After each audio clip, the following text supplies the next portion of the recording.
A very good evening to all our viewers and welcome to a brand new edition of News First Weekend coming to you live from our studios in Colombo. I'm Lanka. Let's start off with a look at the stories making headlines this evening.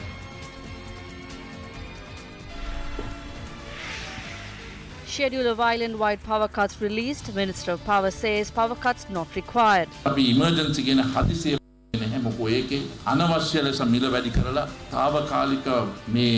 business Joint raid in the southern areas. Iranian vessel with over 107 kilograms of heroin on board seized. More documents on extradition of Arjun Mahendran sent to Singapore. Opposition's request on the Prime Minister's birthday. Mahendran ගෙනහලා අධිකරණයට බාර දීලා අද ඔබතුමා සමරන සුබ උපන්දිනේට රටට ආශිර්වාදයක් වෙනවත්. JVP warns of plans to invest money from the EPF at the Colombo stock market. අදුම ගානේ සරල බහුතරයවත් පාර්ලිමේන්තු වික්‍රමසිංහ මහත්තයාට කියන්නේ නැහැ. සේවකාර්ත සාධක අද මුදලට කිසිසේත් අත තියන්න දෙන්නේ නැහැ. And now the stories in detail. The Ceylon Electricity Board has issued a schedule for intermittent power cuts across the island. The supply of power will be cut off to different areas for a number of hours in the morning and at night. According to the schedule released by the CEB, the daytime brackets will be from 8:30 a.m. to 11:30 a.m., 11:30 a.m. to 2:30 p.m. or from 2:30 to 5:30 p.m. During the night, scheduled in the following brackets from 6:30 to 7:30 p.m., 7:30 to 8:30 p.m. or 8:30 to 9:30 p.m. The CEB said that there are over 50 grid substations across the country and intermittent power cuts will be scheduled via those substations. A senior officer of the CEB said while the usual demand for power during the day is about 2,350 megawatts, currently only 1,950 megawatts of this demand can be supplied. The CEB noted that the power demand at night exceeds 2,600 megawatts, of which the CEB can only supply 2,300 megawatts. Although a schedule for intermittent power cuts has been issued by the CEB, when inquired on the matter, Secretary of the Ministry of Power and Renewable Energy Suren Bhattagoda said that the ministry has not granted permission for the CEB to implement the power cuts. He added that they have instructed leading private industrialists in the country to use their private generators to generate the electricity they require. Before the Norochole power plant broke down, there was no power cuts in the country. There is a question as to why there are power outages at a time when the Norochole power plant is fully operational.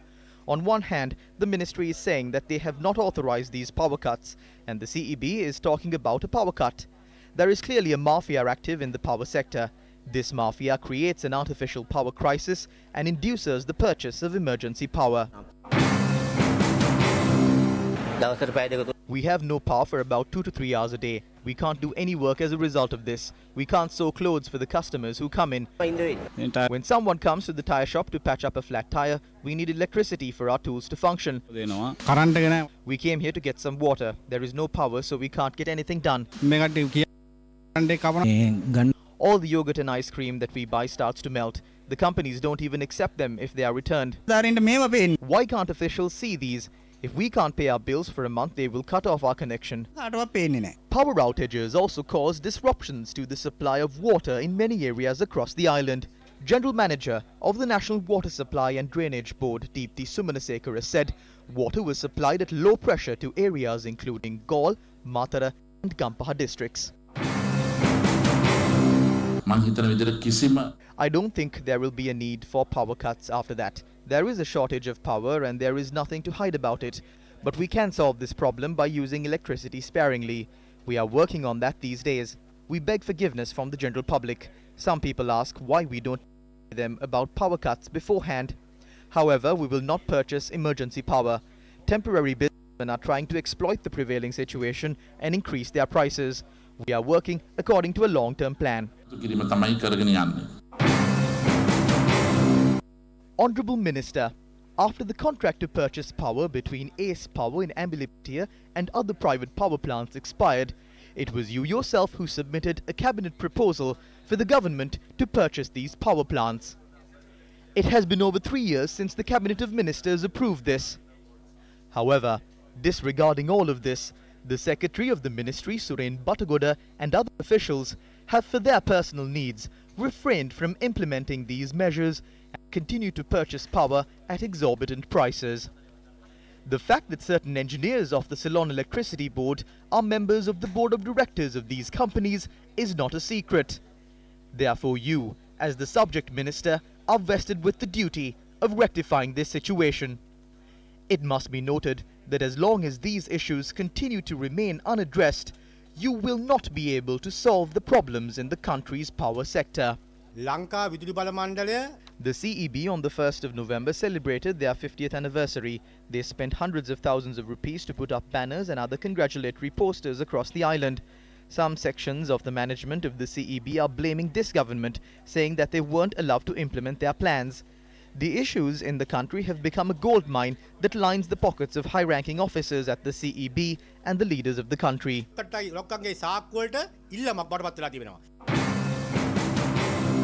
Anuruddha Ratwatta from 1994 to 2001, Karujai Surya from 2001 to 2004, Susil Premajantha 2004 to 2005, John Seneviratna from 2005 to 2010, Champika Ranavaka from 2010 to 2013, Pavitra Wanyarachi 2013 to 2015, Champika Ranavaka from January 2015 to August 2015, and Ranjit Siamalapitia from August 2015 to October 2018. Today, we are reaping the bitter consequences of the decisions and actions taken by the former ministers of power over the past years.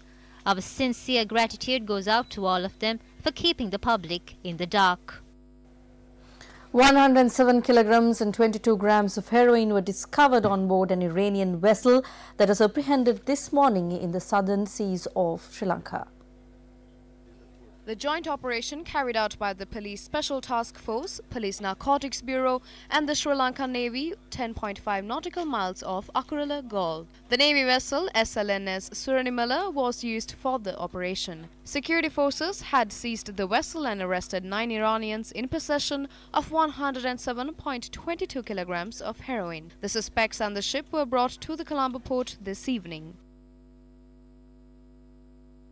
Trawler යාත්‍රාවේ තිබෙනවා පොහොර උර 4ක බහලන ලද 99 parcels of heroin were stashed in 4 fertilizer bags on board the trawler. The 9 foreign nationals on board this vessel posed as fishermen. This trawler carrying the heroin was headed towards Sri Lanka.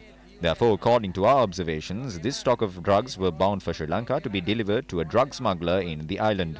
This trawler had set sail about 14 days ago. නිරීක්ෂණය වෙලා තිබෙනවා මේ heroin තොගය ශ්‍රී ලංකාවේ සිටින කරපු මේක ඒකාබද්ධ මෙහෙයුමක්.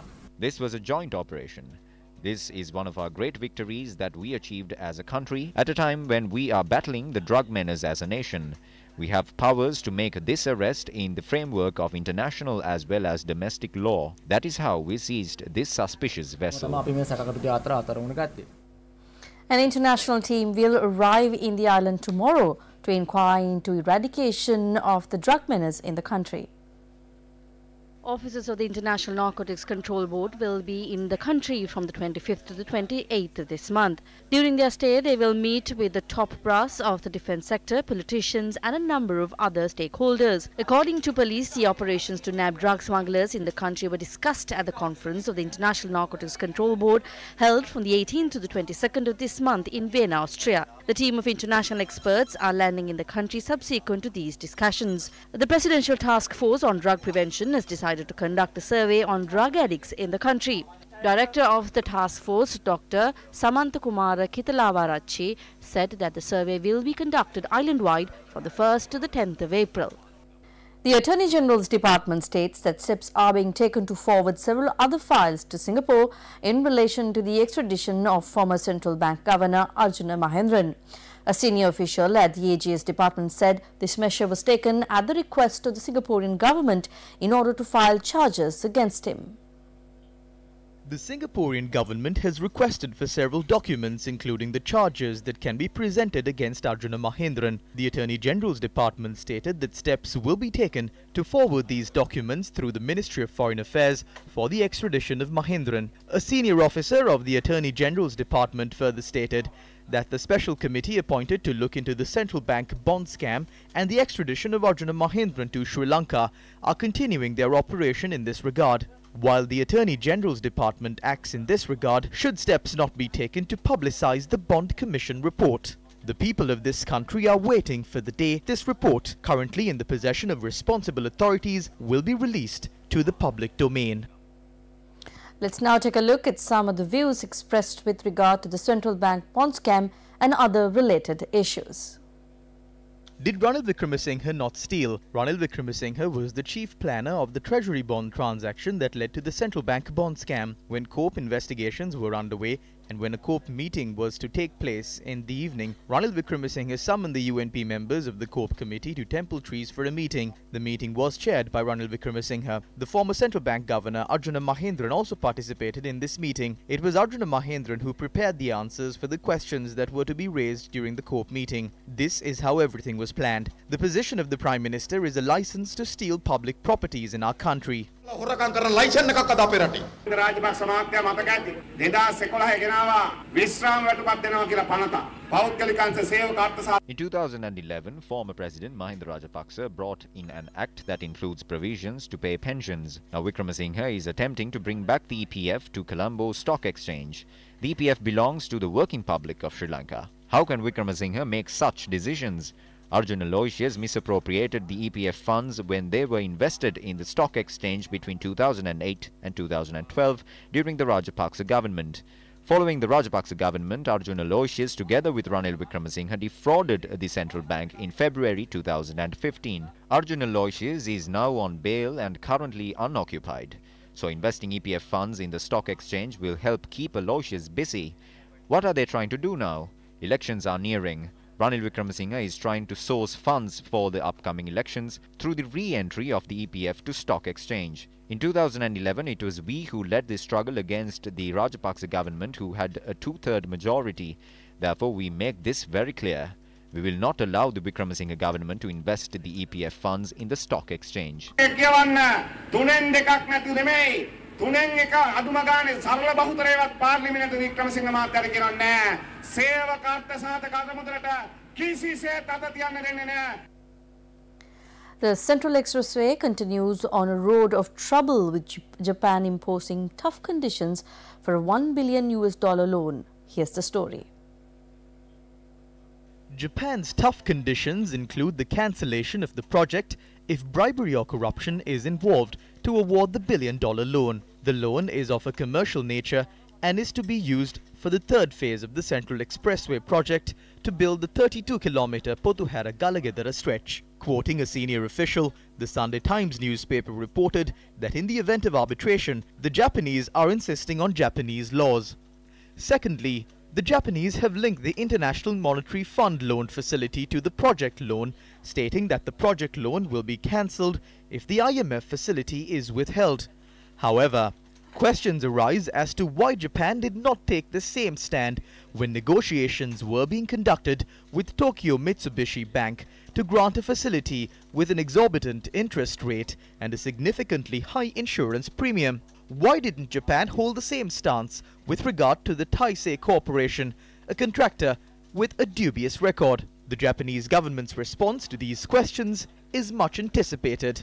Priyantha Ratnayaka, the Director General of the Treasury's External Resources Department, told the Sunday Times, quote, "The government was not agreeable to such conditions as it was difficult to negotiate on these terms," unquote. He said the loan under negotiation had no link with the IMF facility and the government could not be held responsible if a third party got involved in a bribery issue. He added, quote, "The loan was proposed by Japan. The contractor and the consultant were proposed by Japan. Therefore, there should be flexibility in approving the loan. We will be forced to look for other options if there is no flexibility," unquote.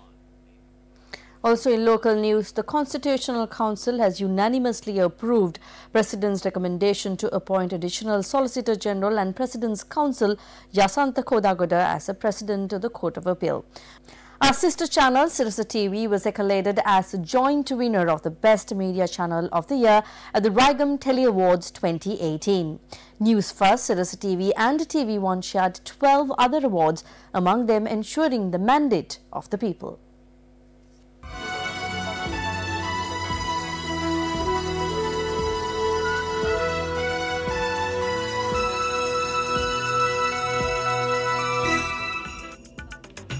The 15th Raigam Tele Awards was held last night at the Nelumpokuna Theatre with the attendance of many senior artists.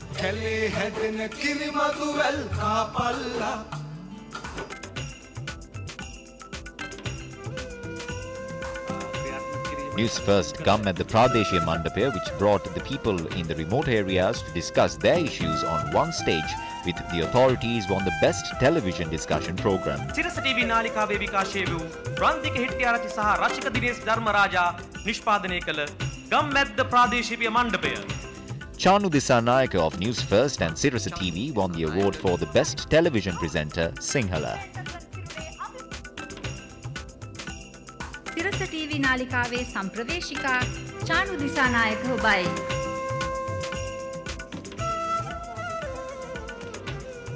Bernadine Jasinghe won the award for the Best News Anchor, English, in this year's ceremony.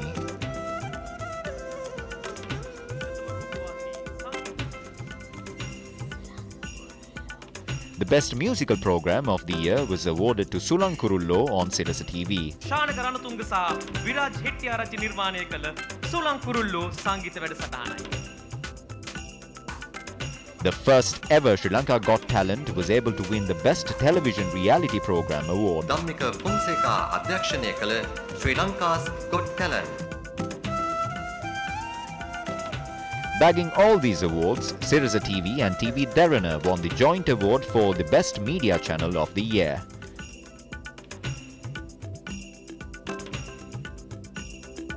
Sirasa TV සහ TV Derana.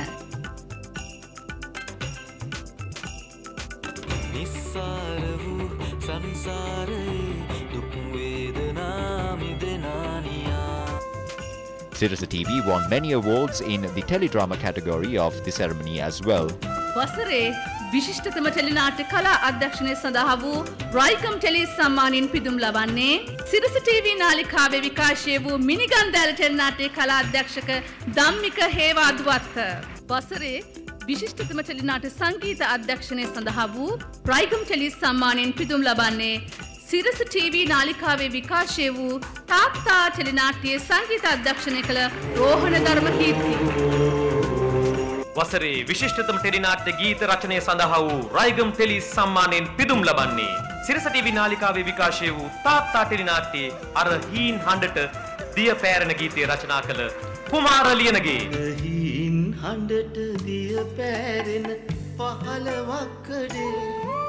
වසරේ විශිෂ්ටතම ටෙලිනාට්‍ය ගීත ගායකයා සඳහා වූ රයිකම් tele සම්මානයෙන් පිදුම් ලබන්නේ සිරස TV නාලිකාවේ විකාශය වූ තාත්තා ටෙලිනාට්‍යයේ අර හීන් අඬට දිය පෑරෙන ගීතය ගායනා කළ Rohana Dharmakirti. Anjana Premaratna, who played the roles of Heen Massina in the teledrama Minigangdal on Sirasa TV and the character of Sapumal in the teledrama Pali on Swarnavahini, won the Special Jury Award last night.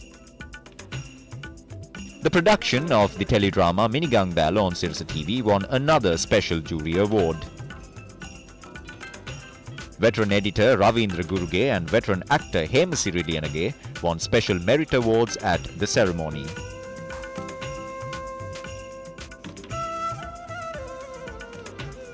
Veteran actress and teledrama producer Shriyani Amarsena was presented the honorary Pratibha Prabha Award at the 15th Raigam Tele Awards.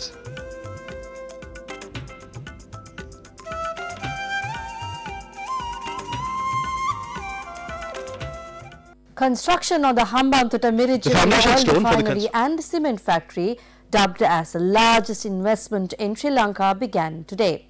The event was held under the auspices of Prime Minister Ranil Wickremesinghe. The foundation stone for the construction of the oil refinery was laid at the auspicious time this morning at the Mirijavilla Export Processing Zone.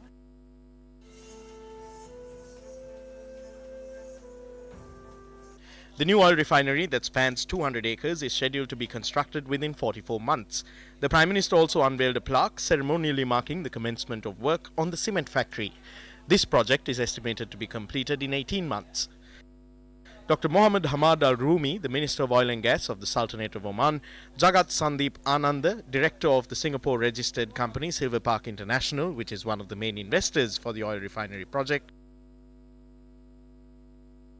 and ministers and MPs were in attendance. We are humbled, we are honored to have received this invitation to be part of development of Sri Lanka. Sri Lanka and Oman goes a long way, and hopefully we are going to be part of you for a long time. This is not a project that will last 3 years. This partnership between Oman and Sri Lanka in this extremely important project for both countries, for both people, plus our partners from India, of course. 500 direct and another 1,500 indirect jobs will be created through the construction of the cement factory. The objective through the oil refinery is to create 1,500 direct and 3,000 indirect jobs. This program aims to develop the Hambantota district. I promise everyone that this massive project will become a reality. Several representatives of the Flower Bud Party who were appointed through your votes have engaged in several Middle Eastern tours in the recent past to prevent the oil refinery project from becoming a reality.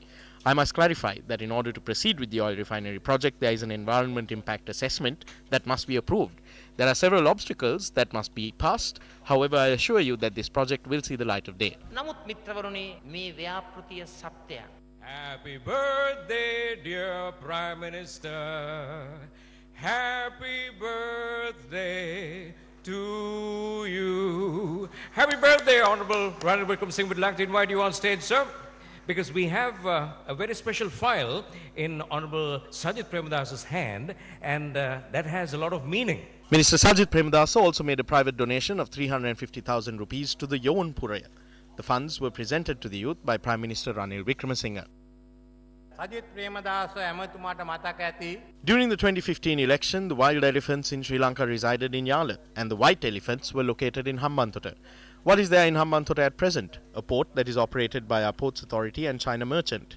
Today, applications have been approved for a Chinese company to construct the first LNG power plant.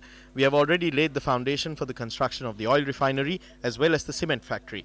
In another 3 months, operations at the Matala airport will also resume with the support of the Sri Lankan and Indian civil aviation authorities. Hambantota is the center of the Ruhunu economic revolution.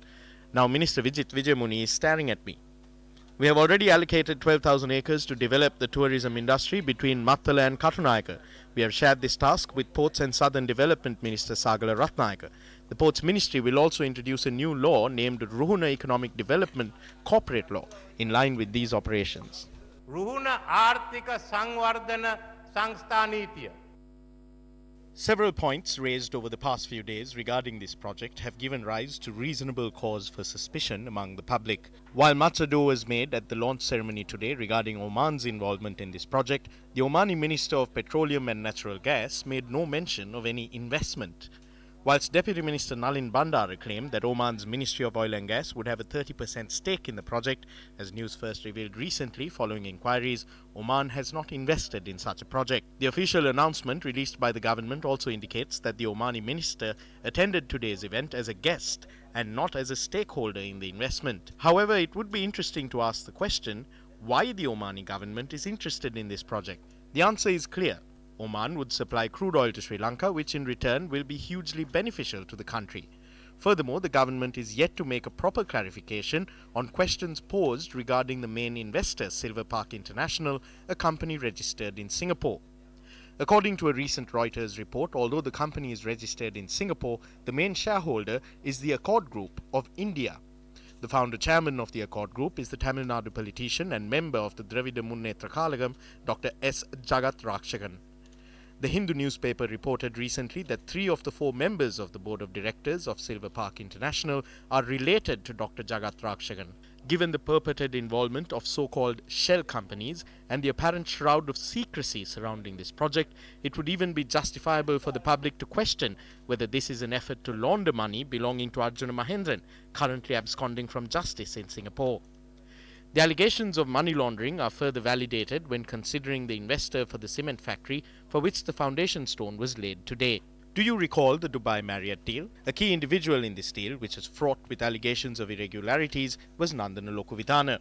Fingers have been pointed at Nandana Lokuvithana with regard to a host of deals which took place under the Mahinda Rajapaksa regime, including the purchase of the Dubai Marriott Hotel. Whilst the Ceylon Steel Company owned by Lokuvithana had received special tax exemptions in the recent past, the Board of Investment had proposed that these exemptions be lifted. Whilst numerous allegations of fraud and corruption had been raised with several agencies, instead of conducting a proper investigation and enforcing the law, support was given for the establishment of a tyre factory in the Horana Industrial Park. හිටපු ජනාධිපතිගේ බැංකු ගෙනුම් පවත්වාගෙන නඩත්තු කරගෙන ගියේ ලොකුවිතානගේ කියලා කිව්වා. දැන් ඒ මාධ්‍ය වාර්තා වුණා. හැබැයි ලොකුවිතානත් එක්ක අගමැතිතුමා යනවා හොරණ ටයර් ෆැක්ටරිය විවෘත කරන්න. මොකද මේ සම්බන්ධයෙන්? It is not Lokuvithana's account. There is a bank account from which funds were taken to purchase the Dubai Marriott Hotel. The Marriott Hotel was purchased by a member of a royal family. What has happened is that a minister is giving Nandana Vitharana a tyre factory. එයාත් එක්ක සම්බන්ධ එයාට tyre ෆැක්ටරියක් දෙන්න ගියා අපේම ඇමතිවරයෙක්. එහෙම තමයි ඒව සිද්ධ වෙන්නේ. ඒක ඇතුලේ සම්බන්ධයක් තියෙනව නේද මතුමා? ඕව නැති කරන්නේ කොහොමද? Questions arise as to whether Minister Senaratne was referring to the Prime Minister in this instance because of the following telephone conversation with Nandana Lokuvithana. The Prime Minister has told to release it, so the cement one is okay. Now they were talking today about a technical team that has come. Now, brother, we need to look at how we can turn the others to our side.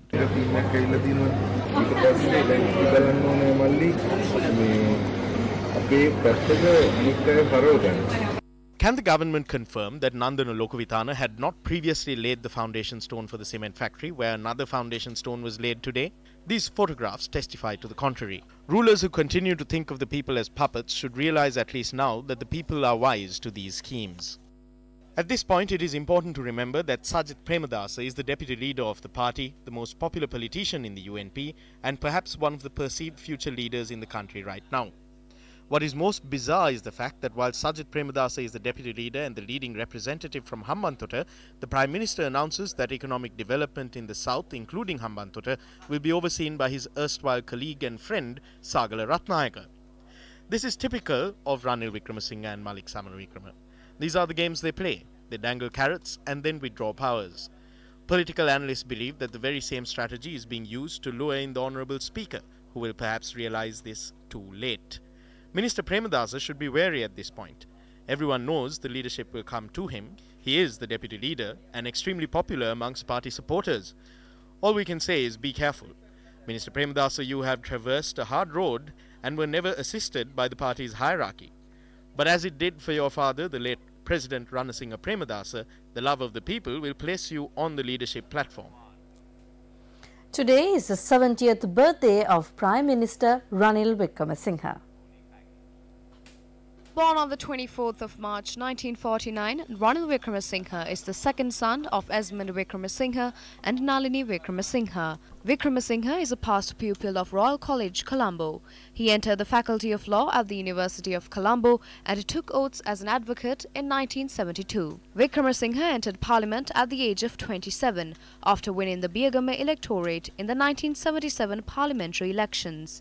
He was later appointed as the Prime Minister of Youth Affairs and Employment at the age of 27, which made him the youngest cabinet minister of Sri Lanka. Wickremesinghe, who previously held ministerial positions in education, youth affairs, employment and industries, initiated the establishment of free trade zones and the National Youth Services Council. Ranil Wickremesinghe had served as the opposition leader for a long period and is currently serving as the Prime Minister of Sri Lanka for the 5th time. We wish the Prime Minister a happy birthday. The Supreme Court on the 22nd of March dismissed the fundamental rights petition filed by the mother of a student from Gateway College, Negombo. The order was made with regard to a petition filed against the punishment given to a student where she was asked to kneel. It was revealed a class teacher had asked 9 students in the 5th grade of Gateway College, Negombo to kneel for 5 minutes for failing to bring their English books to school. Our reporters said the parent of one of the students had made complaints to the Child Protection Authority and the police. A case is being taken up at Negombo Court, stating her child was harassed. The parent had later filed the FR petition in the Supreme Court. The case was taken up before a bench comprising Justices Bhuvanekalu Vihare, Priyantha Jayawardena and Preeti Padmansura Sena, and Gateway College was represented by President's Counsel Romesh De Silva. The judges accepted the preliminary objections raised by the President's Counsel, stating that actions taken by the teacher for the benefit of the student cannot be considered as a violation of her fundamental rights. The Supreme Court decided to dismiss the petition without even taking it into consideration. The opposition made a request from the Prime Minister on his birthday during a media briefing in Ambilipitia. On his birthday, we would like to make a request from the Prime Minister while wishing him a happy birthday. We would like to ask you to do some good to the country by bringing down your friend, the chief suspect of the central bank bond scam, Arjun Mahendran, and hand him over to the legal authorities. If you do this, you will be blessed on your birthday.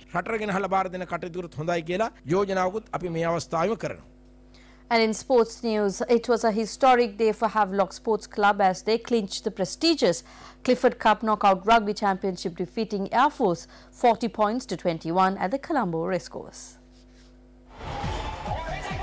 Havelock Sports Club dominated the game right from the kickoff and scored 3 goals to Air Force's 2 goals and went into half-time with a healthy 21-14 lead. Continuing the momentum from the first half, Havies scored another 19 points in the second half, with Air Force replying with a 7-pointer. At the final whistle, it was 40 points to 21 and the Park Club clinched the knockout trophy after a lapse of 38 long years. And with that, we wrap up tonight's edition of Weekend Primetime News. Thank you very much for joining us. Good night.